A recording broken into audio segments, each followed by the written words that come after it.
Salut à tous et bienvenue sur ma chaîne. Aujourd'hui, je vais vous présenter comment j'ai fabriqué ce bras d'aspiration pour les fumées de soudure.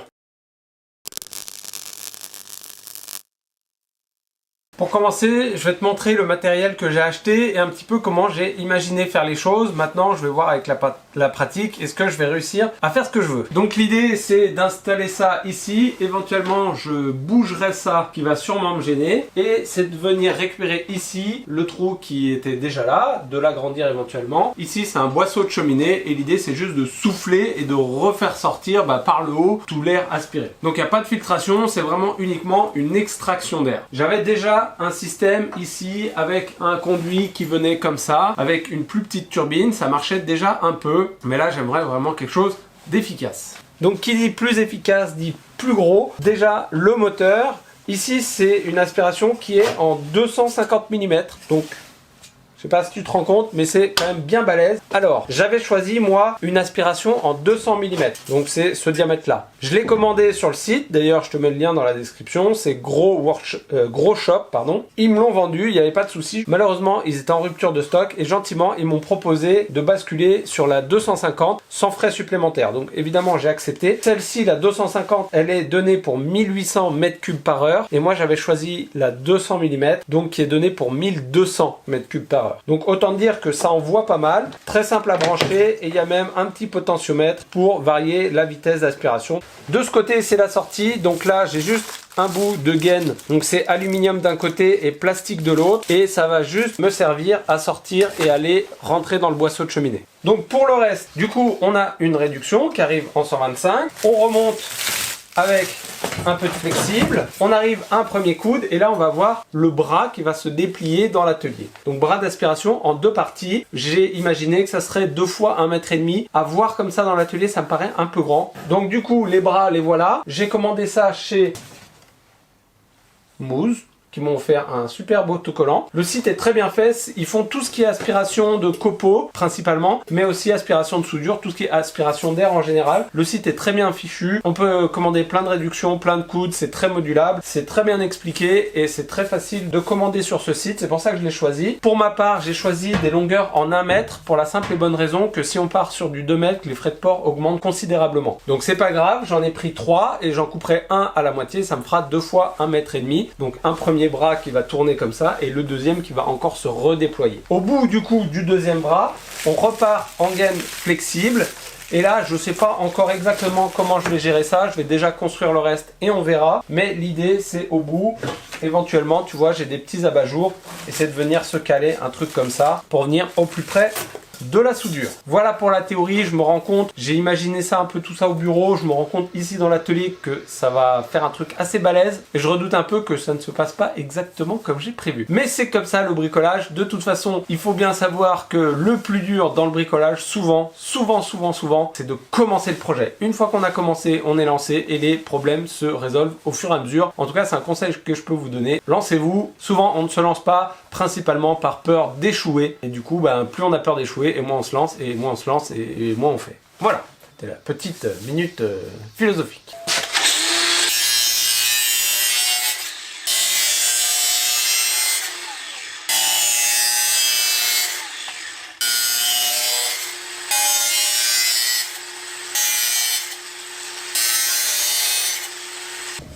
Donc là, l'idée, c'est de réussir à faire rentrer ça là-dessus.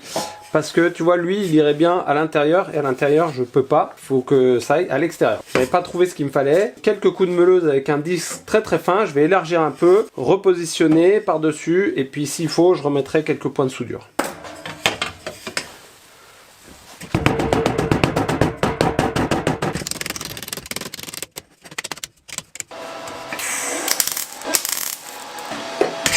Bon ça commence bien, impossible de souder, c'est vraiment trop fin, même en réglant mon poste très très bas, ça perce, enfin laisse tomber quoi. Autre solution que j'ai éventuellement, alors j'ai un truc de chez Griffon qui est un espèce de caoutchouc liquide qu'on vient recouvrir et ça fait une étanchéité. Et je crois que je vais utiliser ça. Donc voilà le produit de chez Griffon, c'est vraiment quelque chose de liquide et qui se transforme en caoutchouc dur après.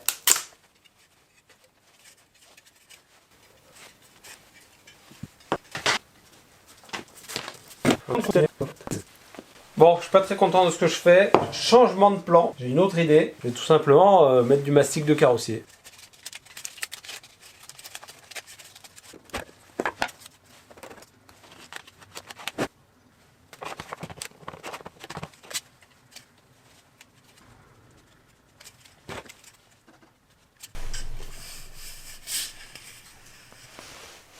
Pendant que le mastic sèche, je vais m'occuper d'ouvrir le trou et de fixer le moteur au mur.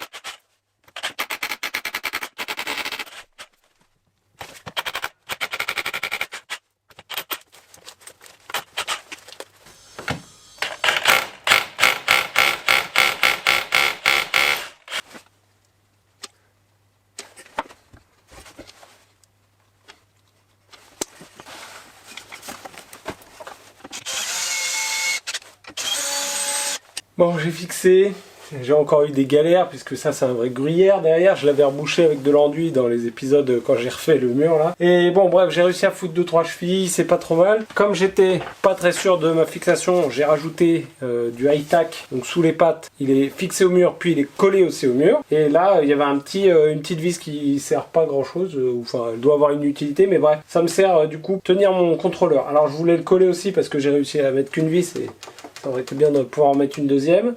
Seulement la colle chaude ça tient pas, donc high-tack de nouveau. Donc high-tack en fait c'est parce que ça a un pouvoir de succion. Donc en gros si ta pièce est pas trop lourde, ça va la tenir automatiquement rien qu'avec l'effet succion de la colle.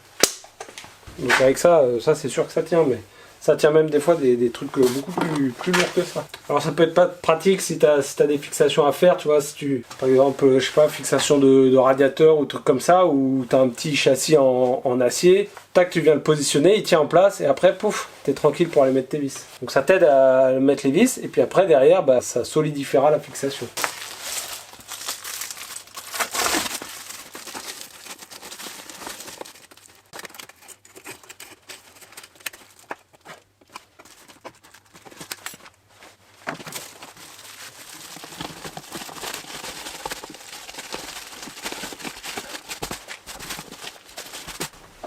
Tiens, bah, pour exemple, ça je l'avais juste collé au high-tack. Enfin, il me semble. Putain, la vache.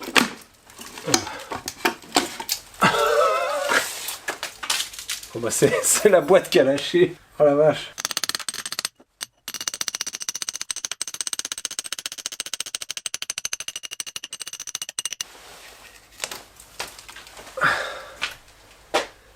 Voilà. High-tack. High-tack. Bah ça high-tack bien. Hein.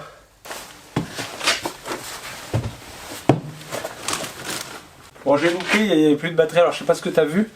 Mais lui, je l'ai recollé au high-tack, comme j'avais fait avant. Donc j'ai juste mis des gros boudins de high-tack au mur. Et là, c'est tout frais. Hein. Je viens juste de le poser et j'y touche plus. Et a priori, bah, il va rester comme ça. Et demain, bah, je pourrais foutre un peu de charge dessus. Enfin, foutre des trucs dessus, il n'y a pas de souci. Pour l'instant, je laisse sécher. Donc comme je bloquais un peu pour la suite, je me suis dit, je vais faire 2-3 tests pour voir. Et notamment au niveau de l'articulation. Donc là, on imagine qu'il y a le mur avec une articulation qui va permettre de faire un premier pivot. Ici, la fin du premier bras, et ici le début du deuxième. Donc je voulais voir en termes de section, en termes de tout ce que je pouvais trouver dans l'atelier là, pour essayer de faire au mieux. J'ai pas envie de prendre des trop grosses sections pour pas diminuer la hauteur et qui est vraiment un énorme truc. Enfin voilà, il y a tout un tas de paramètres à prendre en compte. J'ai fait un petit test, ça me semble pas mal, avec du 20-20 et 2 plaques. Donc ça me permet de faire l'articulation à peu près comme j'ai envie. Donc on imagine là il y a les 2 tuyaux rigides qui seront là. Et puis là on mettra un bout de tuyau souple et ça permettra de faire l'articulation. Ça c'est fait.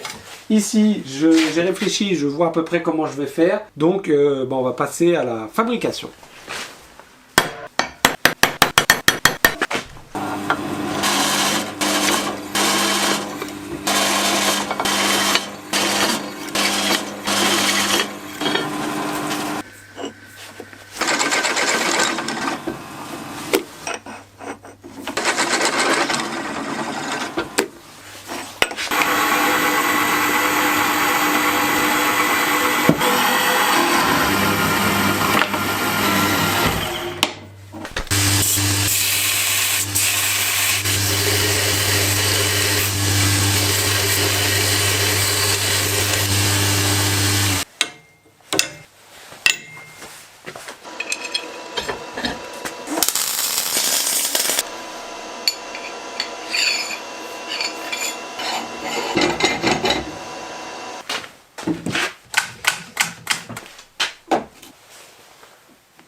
Alors, ça avance, ça avance, ça avance. J'ai fait la première potence. Donc tu vois ici la plaque qui sera fixée contre le mur. Ici l'axe que je viendrai souder par la suite. Au début je voulais mettre un coude ici, mais évidemment ça va pas puisqu'il y a la potence. Donc faut que je mette l'arrivée, il faut qu'elle soit d'un côté ou de l'autre. Au début j'étais parti sur un coude, après je me suis dit je ne mets pas le coude. Et au final je vais quand même mettre le coude et je vais faire quelque chose comme ça. Légèrement décalé, ça va remonter du côté depuis l'aspiration. Et là ça va partir devant. Bon, l'étape suivante, ça va être de venir accrocher ça. Donc t'as vu, quand j'ai accroché ça, c'était pas brillant. À chaque fois que j'accroche un truc à un mur, il se passe des bricoles. Donc c'est une étape que je redoute un peu. Et là, ce qu'il faut vraiment que je fasse gaffe, c'est ici, le plafond, bah, il est un tout petit peu plus haut parce que là, j'ai une couche d'isolant. Du coup, moi, je veux que mon tube, il puisse passer là. Évidemment. Bon alors, mauvaise nouvelle, je l'ai mis trop haute. Parce que du coup, si je veux pas dégager, ben bref, faut que je la redescende. En gros c'est ça, donc autant dire que ça me fait chier. Mais je vais faire ça parce que sinon ça va encore plus me faire chier.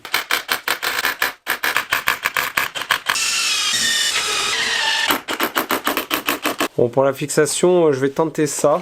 J'ai ça, donc c'est des chevilles de chez Fisher là, qui vont avec ce genre d'espèce de tire-fond là. J'espère que ça va fonctionner.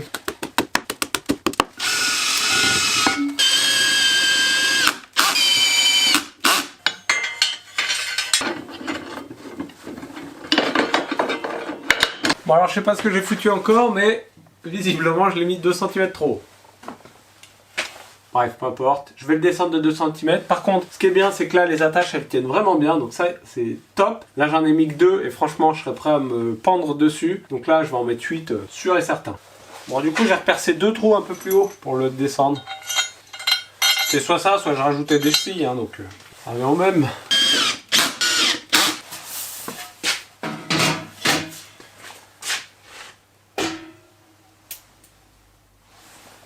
Parfait!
Et on va passer à la dernière étape du truc. J'ai un peu réfléchi la chose, parce que j'ai fait ça hier.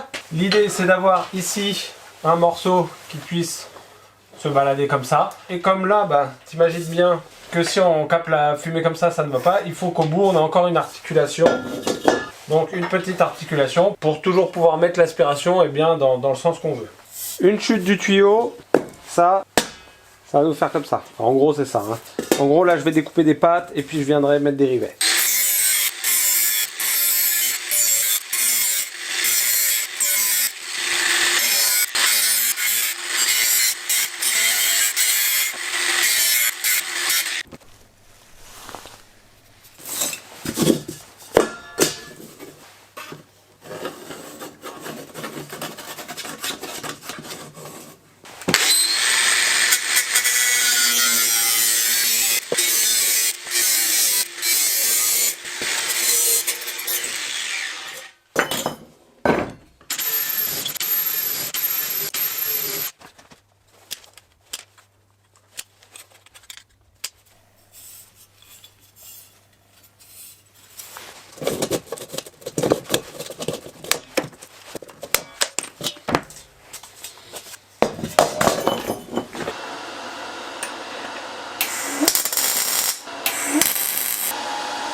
Du coup, tu vois, là, j'utilise des poignées indexables. J'avais acheté ça il y a un moment. Ça peut toujours servir et effectivement, bah, ça sert aujourd'hui. Donc, clac, clac, clac, clac. Là, j'ai un petit bout de fer plat que je vais souder là. 2 perçages et je viendrai fixer mon truc comme ça, par ici. Et ensuite, il me restera à faire, on va dire, le chemin du tube. Donc, j'ai envie qu'il soit un petit peu guidé. Donc, je pense que ici et ici, je vais mettre un anneau que je ferai en fer à béton. Cintrer du fer à béton pour faire un rond de 125. Et je ferai passer le tube dedans. Et là, il y aura la coupelle. Et ce qui permettra, bah, comme je te le disais, de guider.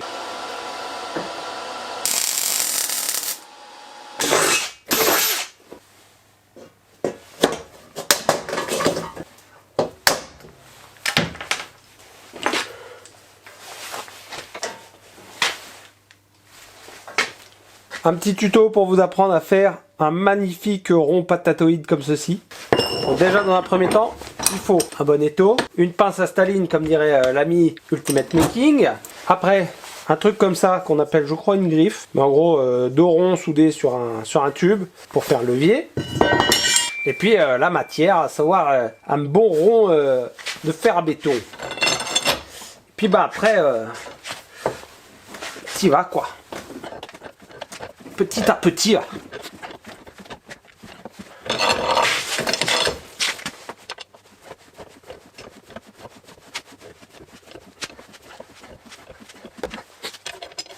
Tant que tu n'as pas une belle patate, tu continues. Alors là, ça commence à devenir dur. C'est là que entre en ligne cet outil qui va t'aider.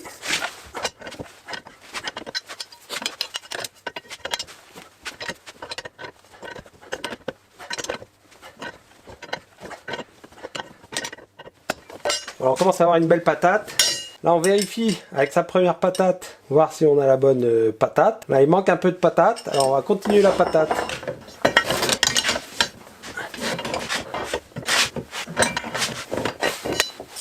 On commence à avoir un truc qui ressemble à une belle patate. Après tu coupes ta patate.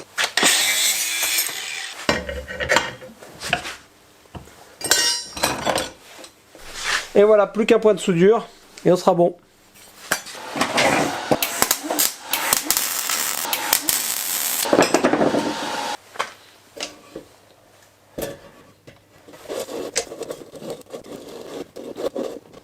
Bon bah a priori tout est en place. La dernière chose à faire c'est de raccorder le tube souple sur mon tube là-haut à ça. Donc autant dire que c'est quand même un peu galère. Mais c'est le dernier truc un peu chiant à faire et normalement après ce sera bon. Comme c'est un peu galère à le mettre, tu vois je prends la pince et j'essaye de replier un petit peu vers l'intérieur. Ça aide un petit peu à emmancher quand même. Pas s'il y a une meilleure technique mais en tout cas ça c'est la mienne.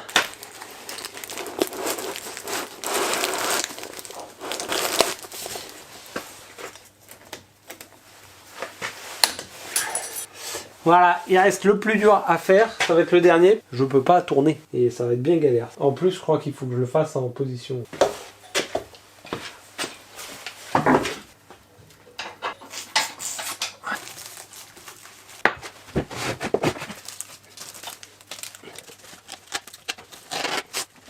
Alors, il est presque bon, il y a juste là, tu vois. Si je remonte, bah ouais, bon, je viens de le dessouder, c'est pour ça, mais lui, il me bloque. Donc je sais pas si je le vire et si je fais juste le remonter. Je vais le virer. Hein.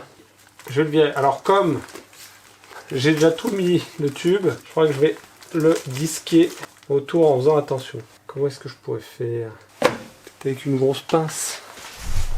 Voici la pince, monseigneur. Je vais y arriver. T'esquinter. On se lance dans des trucs. Attends, parce que je suis sur la soudure là.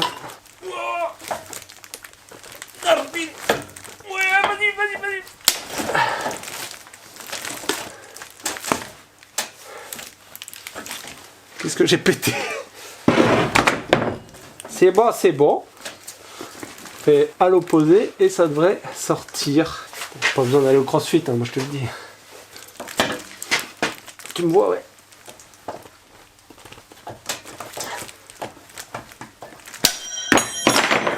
Putain. Ah la vache.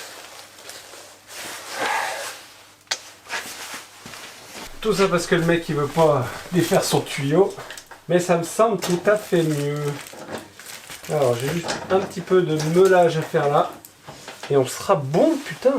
Bon, je te montre un peu comment ça fonctionne, les possibilités que je peux faire. Ça répond 100% à ce que je voulais. Je suis vraiment ultra content du résultat. Et après, on fera un test d'aspiration. Donc reste bien jusqu'au bout de la vidéo. Donc, tu vois, j'avais bien fait de réduire mes deux bras. J'ai fait moins long que ce que je voulais. Mais au final, avec le dernier petit bras, ça me permet encore d'aller un peu plus loin. Et donc là, ça correspond, on va dire, à 95% tout ce que je fais dans l'atelier. Si ça répond pas, bah c'est pas grave. Avant, j'en avais pas et je faisais bien avec. Donc, ma foi, ça ira bien comme ça. Donc, on peut voir ici, je peux encore, hop, régler à ma guise 100%. Ça, c'est vraiment cool. Tu vois, je vais me mettre là, tac. Donc ça, c'est vraiment cool. Pour aller au niveau de la table de soudure, il n'y a aucun problème. J'arrive vraiment à aller pile au-dessus. Donc c'est vraiment top. Et en termes de rangement, bah tu vois, je viens de caler là. Hop, je rabats lui. Comme ça. Lui, bah non, lui je le laisse comme ça, ouais, c'est bien ça. Tac. Je le replie comme ça. Et ça va, ça prend pas trop de place, tu vois. Il peut venir rester là. C'est impec. Putain, je suis content. Ah là là là là, ça va me changer la vie, je te jure. Puis tu vois là, je m'en sors pour pas grand chose. Enfin, pas grand chose. Par rapport au prix d'un bras comme ça, je m'en sors pour pas grand chose. Il y a quand même du matos, hein. Il y en a pour au moins 400 balles entre les tuyaux, la turbine, tout ça. Plus après les petites conneries, les vis, les machins. Hein. Mais, et puis je compte pas le métal. Mais voilà, ça je suis content. Allez, on fait un test d'aspiration de fumée. Et puis on voit ce que ça donne.